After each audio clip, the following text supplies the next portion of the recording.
শ্রী শ্রী ঠাকুর ও আপনাদের আমার সশ্রদ্ধ প্রণাম। এর আগের আলোচনায় আমরা যজন যাজন সম্পর্কে কিছুটা জেনেছি। এখন আমরা যাজন সম্পর্কে আরও কিছুটা শুনব। যজনের স্মরণ মনন, জপ, মন্ত্র সাধন, ধ্যান ইত্যাদি যখন করতে থাকেন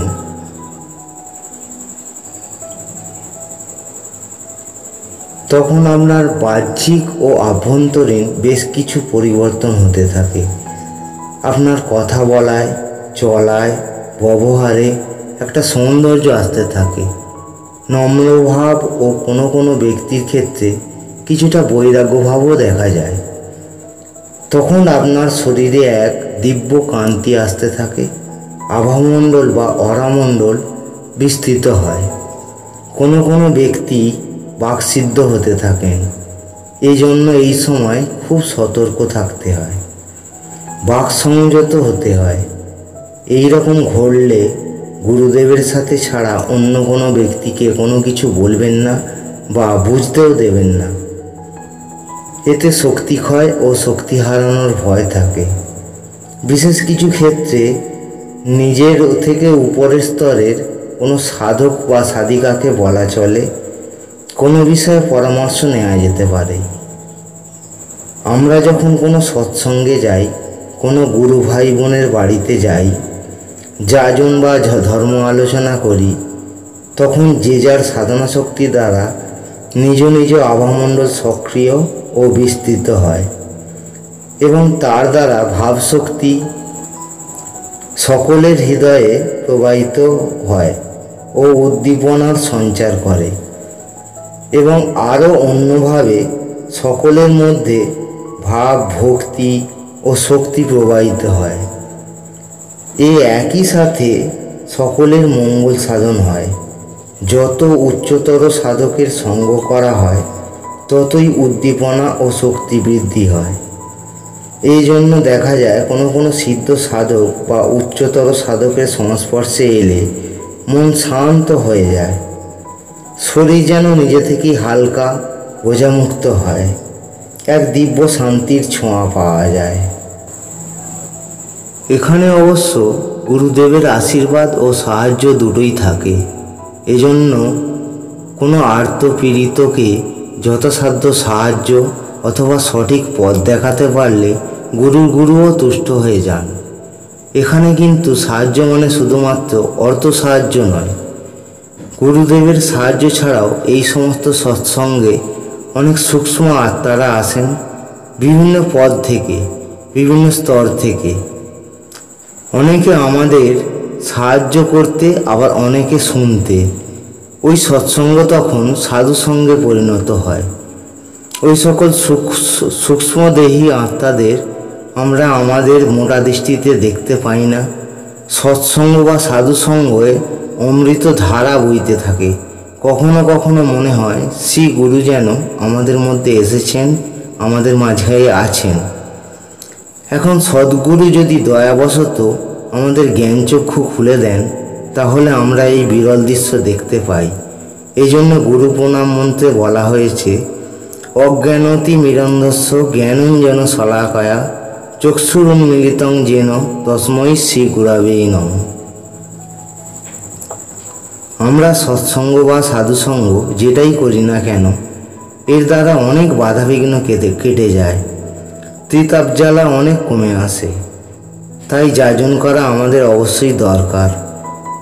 আবার এই আলোচনা শোনাটাও এক প্রকার যাজন। কিন্তু একটা সমস্যা থেকেই যায়। যাজনের উপযুক্ত ব্যক্তি না পেলে কি করবেন? এই অবস্থায় গাছেদের সাথে যাজন করুন, পাথরের সাথে যাজন করুন, পশু পাখিদের সাথে যাজন করুন। এটাও না হলে নিজেই নিজের সাথে যাজন করুন।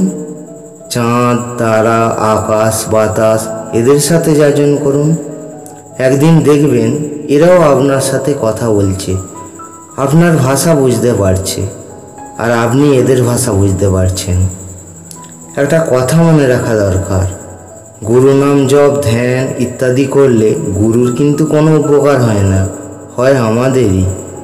একজন সদ্গুরু তাঁর সৎ শিষ্যের হাত কোনো দিনই ছাড়েন না, বরং শিষ্যরাই তাঁকে কটু কথা বলে, গালাগাল করে।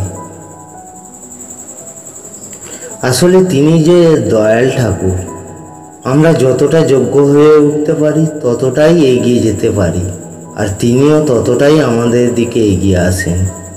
এখন একটা প্রশ্ন ওঠে, আমরা এত যে নাম জপ করি, তাকে ডাকি, তা সত্ত্বেও এত জ্বালা যন্ত্রণা সহ্য করতে হয় কেন?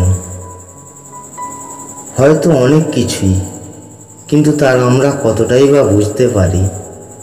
প্রকৃতপক্ষে আমরা আমাদের প্রারব্ধ ভোগ করি, অনেকটা তিনি নষ্ট করে দেন, আর বাকি আমাদের ভোগ করতে হয়। বাকি যদি জেনে শুনে কাঁচা লঙ্কা চিবোই, আগুনে হাত দিই, তাহলে তিনি কি করবেন? আবার দেখুন, তিনি যখন আমাদের অনেক বিপদমুক্ত করেন, কখনো কখনো বুঝতে পেরেও একবারের জন্য তাঁকে কৃতজ্ঞতা জানাই না, আনন্দে ভরে উঠি না, বরঞ্চ অভিযোগ করতে ছাড়ি না, এটা হলে ভালো হতো, ওটা কেন করে দিলেন না, ইত্যাদি ইত্যাদি। আবার দেখুন, আমরা যখন আমাদের ছেলে মেয়েদের স্কুলে পাঠাই, তখন তাদের কত কষ্ট, কত চেষ্টা করে লেখাপড়া শিখতে হয়, নিজেকে দক্ষ প্রমাণ করতে হয়। এটা তো শিক্ষক মহাশয় জানেন, কিন্তু তিনি সবাইকে 100-র মধ্যে 100 দেন না কেন? তিনি জানেন তাহলে তাদের শিক্ষা হবে না, এবং এটা বাবা মাও ভালোভাবেই জানেন। শ্রী গুরুও তেমনই আমাদের শিক্ষক বলতে পারেন, পরীক্ষক বলতে পারেন, আবার বন্ধুও বলতে পারেন। তিনি যদি সব কর্মফল বা সব প্রারব্ধ কমিয়ে দেন, তাহলে আমরা শিখব কেমনে? আর আমরা যতই প্রারব্ধ দ্বারা পুড়ব, ততই শিখব, ততই পাকা হব, যোগ্য হয়ে উঠব, জীবনে যাতে আর ওই ভুলগুলো না হয়। অন্যকে কষ্ট দিলে তার কেমন লাগে, নিজের কষ্টের মাধ্যমে তা অনুভব করে এমন কাজ আর করব না। এই কষ্টময় জীবনটাও যে আমাদের একজন বড় শিক্ষক।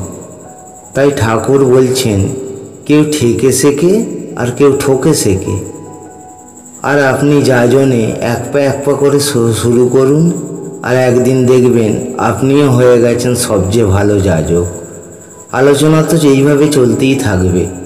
সকলকে আমার প্রণাম জানাই। জয় গুরু, জয় ঠাকুর। বন্দে পুরুষোত্তমম, বন্দে পুরুষোত্তমম, বন্দে পুরুষোত্তমম।